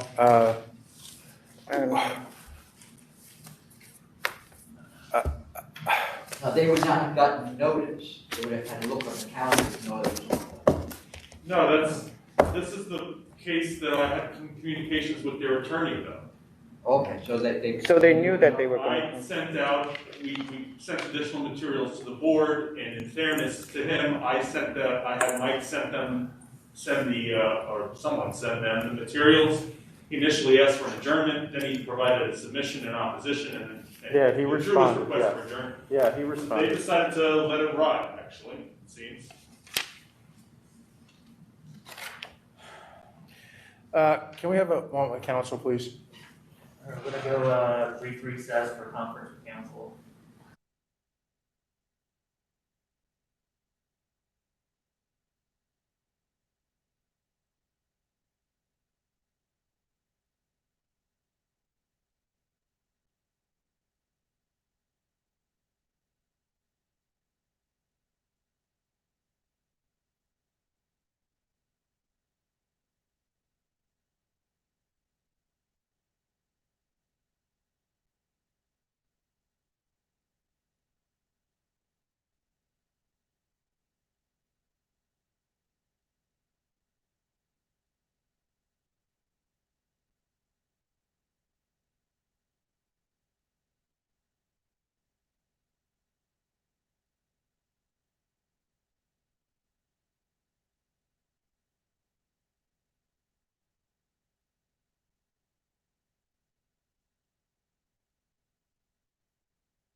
All right, we're back on the record after our brief conference with council. Commissioner Payne? I will dismiss charge 7 and 8, cancel on bond. Cancel and bond, dismiss charge 7 and 8. Chairman Bradley? Same, cancel and bond, dismiss charge 7 and 8. 225, it's not guilty. Same charges 1 through 5, this or 1, 2, 3, and 5. Dismiss 4 and 6. I will dismiss 4 and 6, 40,000.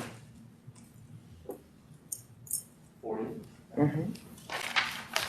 Commissioner Ford? 40,000. Chairman Bradley? 40,000. 226, it's another not guilty, the ALJ sustained the charges. Just for the record, there's a controversion that asks the board to, in my view, disregard the credibility determination that the ALJ made to not credit the testimony of the manager witness and favor the documentary evidence, the government records that were admitted at the hearing. And I just wanted to clarify for the board that there was a credibility determination. Yeah, and this is 1 week after they got the license. Was this a new store? My guess is the store was there, but it only got licensed in January of 2020. They may have, let me just check. It's not a renewal. The license application denied in 2015, And then they got the license and then they got caught immediately with 20 cartons. Not good. So it never went to hearing because they didn't have a license with tax and fination. There was no tax license to suspend. Right. Although for some reason the tax officials did the investigation. We're there. It was. And they confiscated everything, and they have everything. They provided us proof of, or I guess. We have a report, a government report from the tax investigator that he issued a notice of possession and seizure upon taking the 20.7 cartons of unstamped cigarettes. Okay, all right. Okay. I'm at 5,000. I thought 3,500 was That's a settlement. Settlement case. okay. All right, 5,000. Sustainable charges 5,000.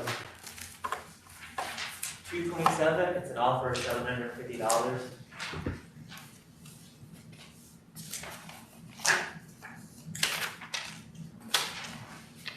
I don't know why they're getting a break. I had $1,500 like everybody else. Yep, 1,500. 1,500. Counter. 228, it's an offer of 2,000. I'll accept 2,000. Except. 229, it's an no contest. 1,000. 229, you said? 229. What did you say, Commissioner Fan? I said 1,000. 1,000, yes. 1,000. 230 is an offer of 1,500. 1,500. Except. 231, 232, 33, it's an offer of 5,000. I'll accept 5,000. Except. 234, it's a no contest. I'm at 7,000. Give me just 1 second here. Which one was that again? 234. What did you say, Commissioner Fan? I said 7,000. 7,000. 7,000.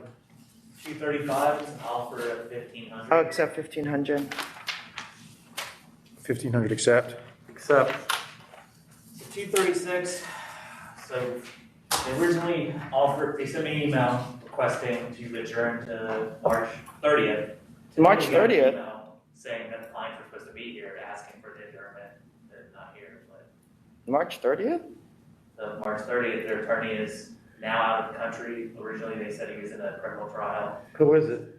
His name's Crossland. They're not getting on March 30. I mean, you put it, we'll do a Her month. license is suspended. Oh, all right, March 30. Is that right? It's expired. There's no license in effect. All right, so March 30 then. Suspended and then it expired. All right, that's fine, adjourn it. What date did we say? March 30th. March 30th. March 30.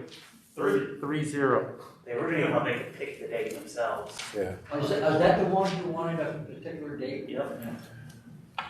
238, it's an offer of cancel and bond. Cancel and bond. Accept. Accept, cancel bond. 239, it's an offer of 1,500. 1,500. 239, 1,500. Accept. Accept. 240 is an offer of 4,000. 4,000.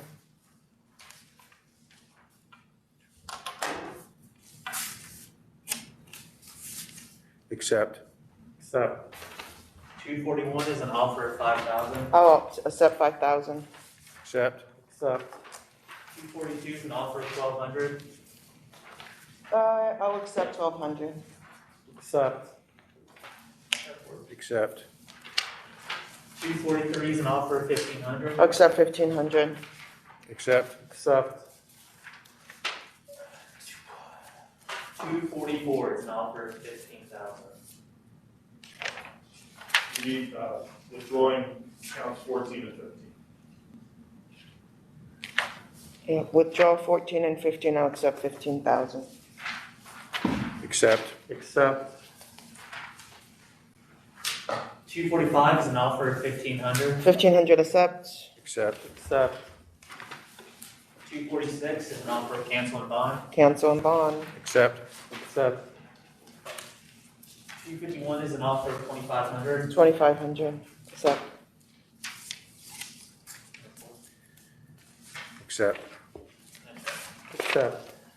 252 is an offer of 6,500. 6,500 accept. Accept. Accept. 254 is an offer of 7,000. 7,000 accept. Accept. Accept. 255 is an offer of 10,000. 10,000 accept. Accept. Accept.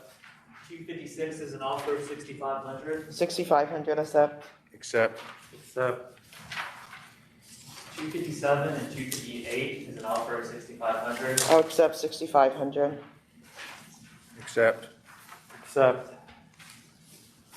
259 is an offer of 1,000. 1,000 accept. Accept. Accept.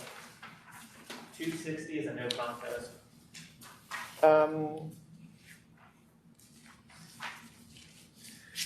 We're gonna do 500.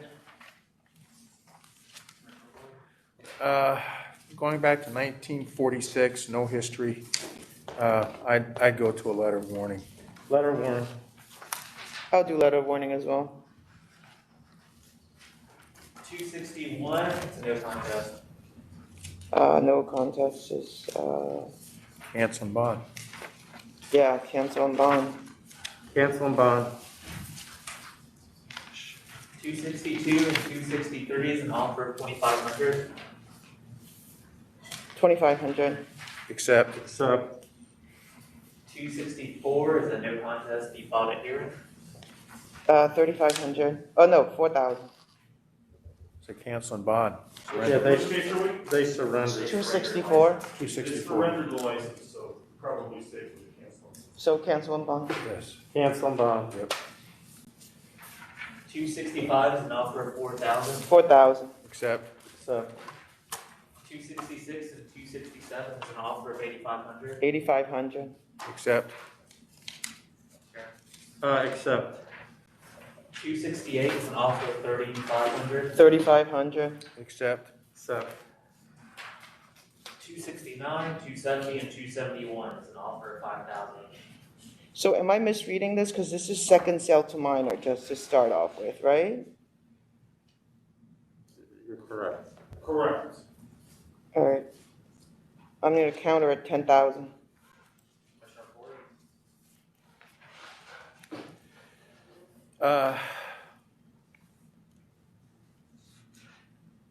That's being nice, because they have a lot of history. I'll counter at 10 too. Chair.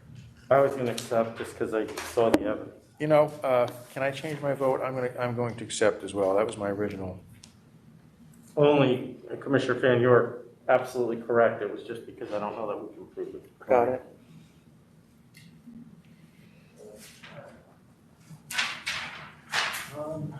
So, Mr. Mayor's walk in, but if you want All right, let's just finish this, please. 272 is an offer of 1,500. I'll accept 1,500. Accept. Accept. 273 is an offer of 3,500. 3,500. Accept. Accept. 276 is an offer of 2,000. 2,000, accept. Accept. Accept. 277 is a no contest. I'm at 7,000. I was at 15,000. I mean, how many times has this been? Yeah, it's a lot. Well, just so that Commissioner Ford, the first three issues, the first three charges are for undisclosed one-pack purchases, which Yeah, was then followed by. Just to get through this, I'm gonna go 7,000 too. There was no notice of any of the charges. No notice in the licensing. So 7,000. 7,000, I'll go too. 278 is a no contest default. I'm at 750. 750. Yeah. Commissioner Ford. 750. 750. 279 is an offer of 2,700. I'll accept 2,700. Accept. Accept. 280 is a no contest default of pleading. So this principal is deceased, cancel and bond? Well, I think they want to. All right, so the licensee's son apparently attempted to submit a plea and learned, I think, that he couldn't do so because he doesn't have rights for the license. So we requested that he put the license into safekeeping or surrender it. And his choice was to put it into safekeeping, suggesting to me that he's going to make some attempt to become the administrator and seek a license. So I think it's better to just impose the fine and see what happens. Right. Fine. Whether there'll be anyone there who can act on the imposition 4,000. is another question. Yep. 4,000. That's what I had too, 4,000. 4,000. 281 is an offer of 5,000. I accept 5,000. Accept. Accept. 282 is an offer of 10,000. I really don't think that she should be paying for his crime, honestly. I'm gonna lower this to 1,000, and I'm going to lower the other case as well to 2,500. There is another issue here. Which is? We need to go on the record. We have a, well, with counsel, please. Yeah, we're going to go on a brief recess to council, to conference with council.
We're back on the record after a brief conference with council. I'm gonna counter at 1,000, and he is not allowed to be an employee or benefit. Meaning the former licensee husband. Right. I'll go with that as well. I'll go with that. Get bigger and then problems. 284 and 285 is 5 cents. Can we do 283? No, you do that. 283, 283. Commissioner Fenton mentioned, yeah, 84. 3,000. $3,000 offer. I'll accept. Commissioner Ford? For 284, 285? Sorry, 283 on this one. I'm sorry. I'll accept, yes. 284 and 285. This is an offer of 12,000. So I just want to clarify why that she's charged twice for the same. She has, well, she's Two not licenses. charged. The licensee is a corporation. So the corporation had, one of its principals have a felony. And the corporation owns 2 licenses, so. Oh, I see. These are 2 different licenses. I got it. Same location, but this is Okay, an I'm OC sorry. I license. didn't understand that. This Okay, is a I'm restaurant. at 2,500. And he's not allowed to. I'm sorry, this is the farm winery. Yes, so I'm going to go to 2,500. And he's not going to be allowed to be an employee. And we will check. I'll go with that as well. I'll go with that as well. 286 is an offer of cancel and bond. Cancel and bond. Accept. Accept. 287 is an offer of 1,500. I'll accept 1,500. Accept. Accept. So for 288 and 289, I got an email from Frank Palillo. He's out of the country and asked for adjournment to February 16th. Is he sure he's gonna be allowed back in by then? That's fine. What number is that? 288 and 289. All right. When? 216. 216. Yep.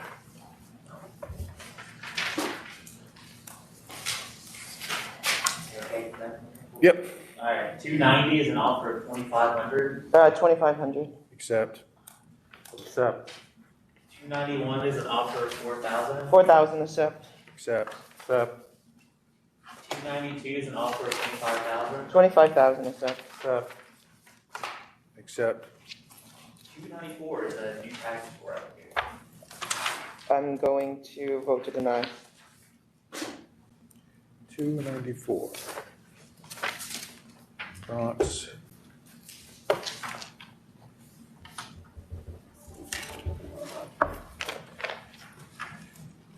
Two of the protests, the last 2 aren't listed as close as stores either.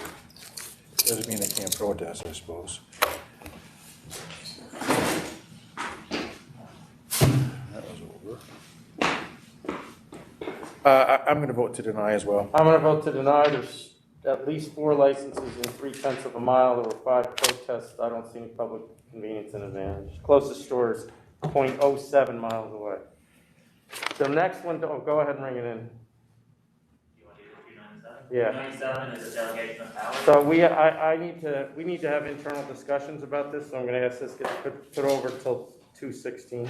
Yep. It's fine. And now, Miss. And finally is 296. That's Il Posto, Trattoria, Rustica CORK. 296. 296. Where the hell is that? And Ms. Tavares, last meeting, I recall you needed an interpreter. You didn't send a request that time. But we didn't receive a request for this meeting either. Is that still the case? He can manage. I asked him and he can manage. That's what he said.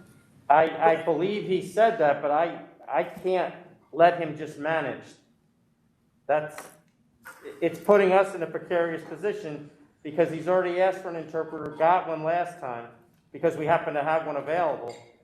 And now you've requested one this time and you've come to find out that we can't get him one and you're gonna go forward. I can't let you go forward right now with him First of without all, an interpreter. Okay, good morning, members of the authority. Sorry for my lateness this morning. Carlota speaks English. She's the other applicant, co-applicant here. So, for this, change in class. So these are the party applicants. So either one can express the position of the applicant here. Can we go off the record for a minute? And I have to talk to council. We're going to go to brief recess to conference with council. Do you want us to sit down?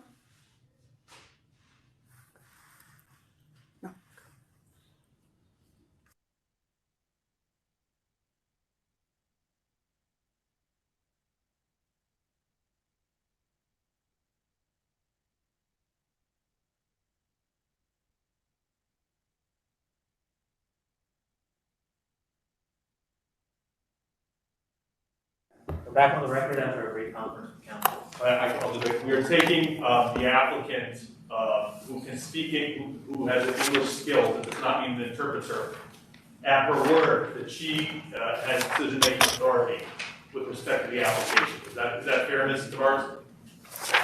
Yes, Okay. Council Meyerhofer. Okay.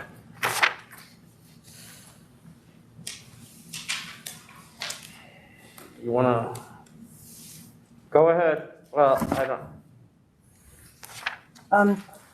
Good morning, members of the authority. Aurelia Tavares, the representative for Il Posto, Trattoria, DBA, Taboo. I'm here with the applicants for the engine class, with Yancy and with Carlota Chévere.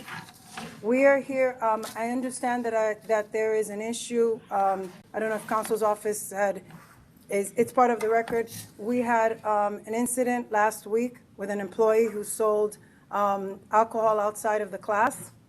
That employee, that's an isolated incident in 7 years.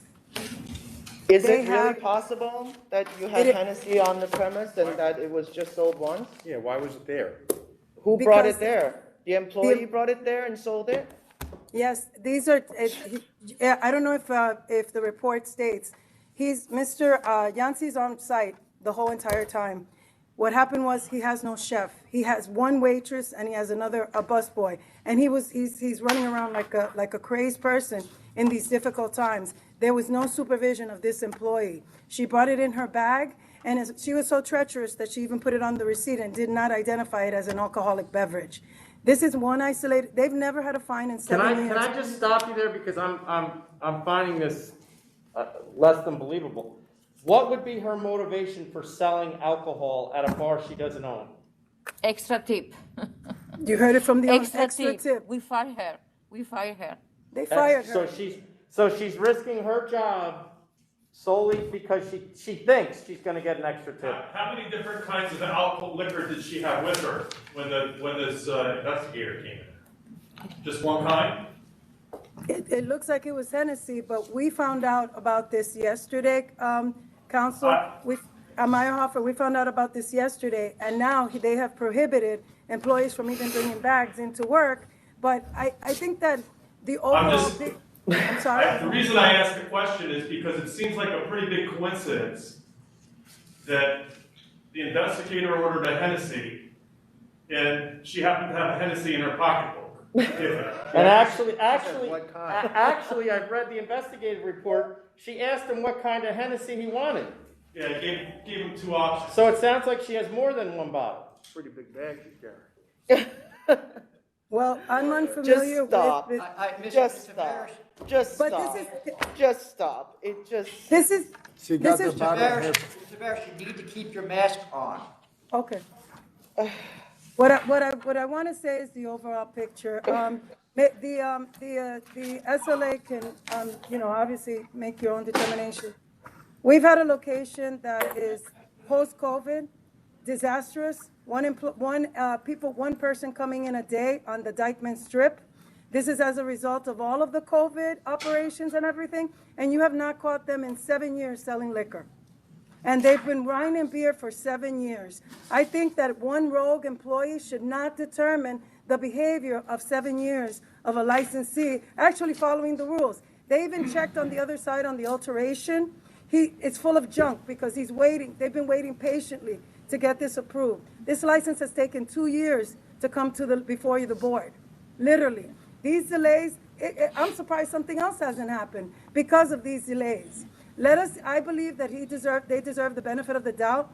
No, It is their they don't. license to lose. It is their license to lose, and they would not have risked selling liquor a week. It just doesn't even make sense. It doesn't even correlate. A week It before doesn't we make come to sense. the board, so nobody would do that. That would be complete suicide.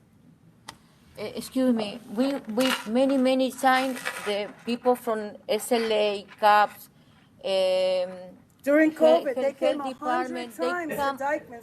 Mr. Veras, hold on for a second. Mr. Veras, could you please just keep your mask on? Stop pulling it away from your face when you're speaking. Okay. We all have to follow those rules. What about the Okay. expanded premises too? I know.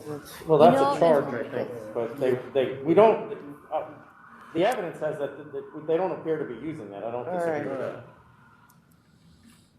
All right. But I that's don't why want you we to were finish. there. The reason that we were there was because your clients built out this area without telling us beforehand. So we needed to check to make sure that they were in fact not using it, which they were not doing, but they were selling alcohol. I mean, I don't know what to tell you. And you just said so yourself. You just said so yourself that whether it's an employee, not employee, there was no supervision. Can I say something, please? The guy who needed the interpreter.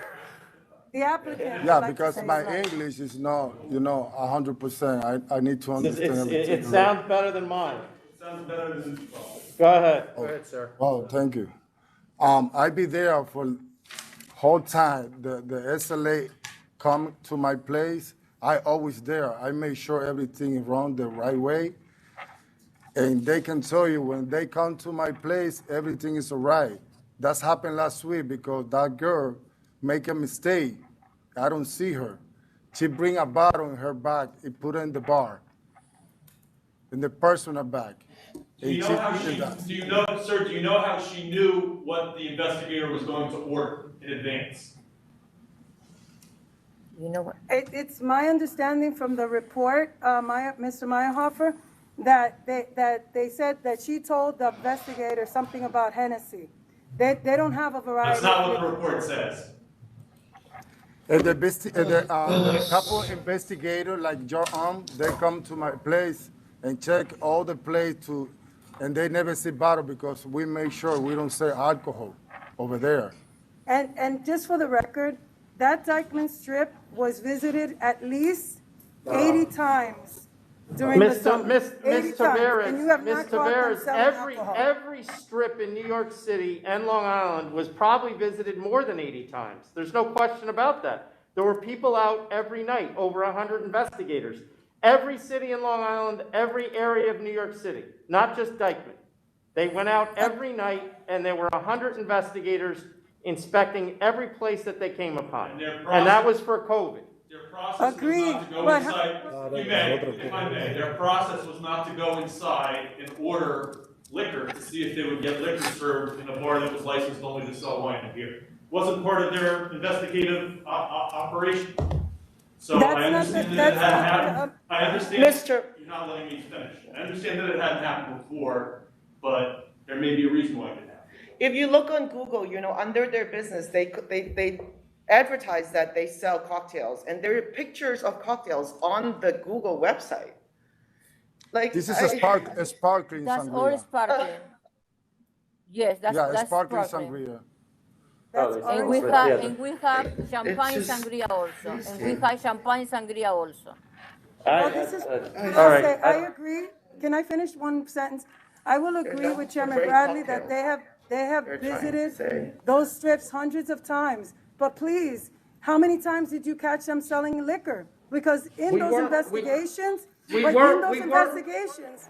were more than Ms. Tavares, we weren't that was for the protection of the people's health. We were not looking to see if people were selling illegal items or not. They were solely in there to see if they were complying with the executive orders.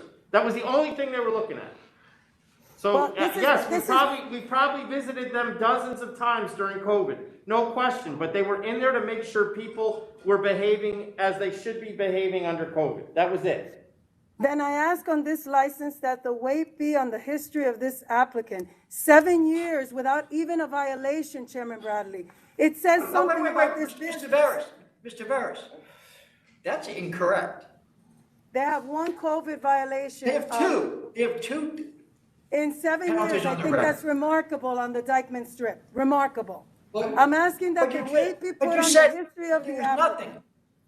No, I'm not saying that it's nothing. What I'm saying is that let us weigh this by the behavior. This is 7 years on the most difficult strip that has been the most difficult strip to the Liquor Authority. I want it, please, let's weigh it on the behavior of the past because they're good operators. One rogue employee should not define. We've been waiting 2 years to come before you to get this change in class, and in 2 years, this hasn't happened. It happens the week before. It's craziness. They would never do that. It's incongruent with the behavior of the past of this applicant, and that's what I asked. What I asked that be considered today. Okay. Members ready to vote? Yep. Commissioner Pan? I vote to deny. Oh my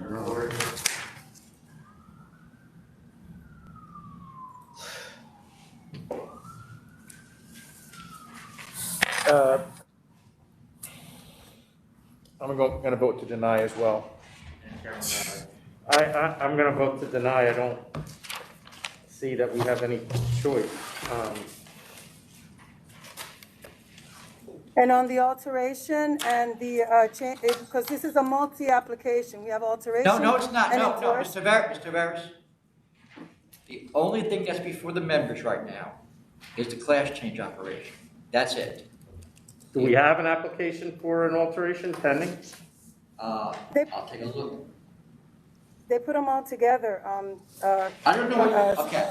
Mr. Veras, the only application that's before the members now is the class change operation, application. I'm sorry, I understood that when you put the application together, if it was one element, that's what the Liquor Authority told me, it would be one application. Well, it can't be one application. If you have a restaurant and wine license seeking an alteration, and then you're looking for a class change, that's true. Now, it's true that with the class change, that includes the expanded space. But if they're looking for an alteration of their restaurant and wine license, that's a separate application. So we don't have one of those. It's not before you anyway, even if it wasn't a separate application. And just, I'm gonna, council's been very patient not saying this, but would you please be careful, Mr. Meyerhoff's name? Am I saying it wrong? Yes, repeatedly. He's been quite patient about it. Actually, it doesn't bother me. I'm not He's been sure it called matters, worse by because I me. think, I'm How not is she sure it saying? matters, but I Meyerhoff. don't know why, how relevant that is to the matter, but okay. Meyerhoff, sorry. It's actually a matter of respect that I'm not expecting. Say that again? This rule, so it's okay. Doesn't That's why I bother me. say council. Ms. Taveras, you have not, based on the records, go ahead, Tom, you tell her. I don't have it in front of me, you have it in front of you. I'm gonna check to see if there's a alteration application pending for the RW license. I think you were confused about what you were told. You certainly don't need an alteration application for the liquor license because this is the initial license. I applied for 4 licenses, an endorsement application, an alteration application, a change in Okay, class. your alteration application was denied back in April? And put into They here. started alteration before. The alteration application under the restaurant wine license was denied back in April. Not at the board. No, there was an endorsement application about changing the address, that was denied back in April. There was a corporate change application that was approved, also in April. I believe, was that It's mentioned in this. the alteration application was denied because they started the alterations before they applied. That was the reason.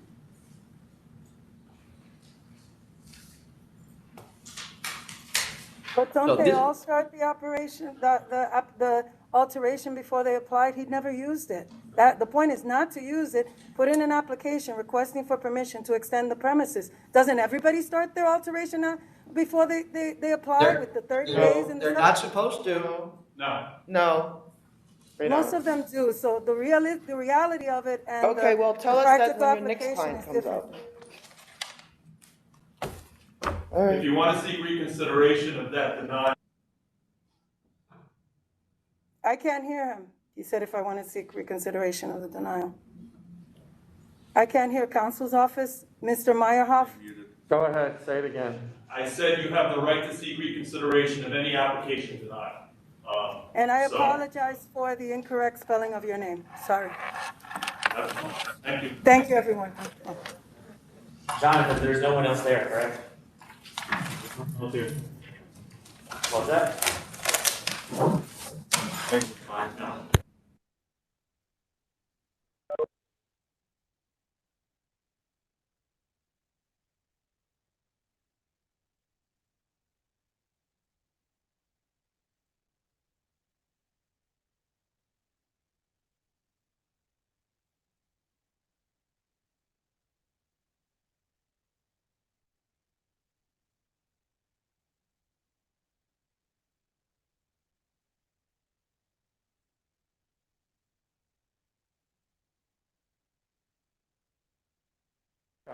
That's your opinion. As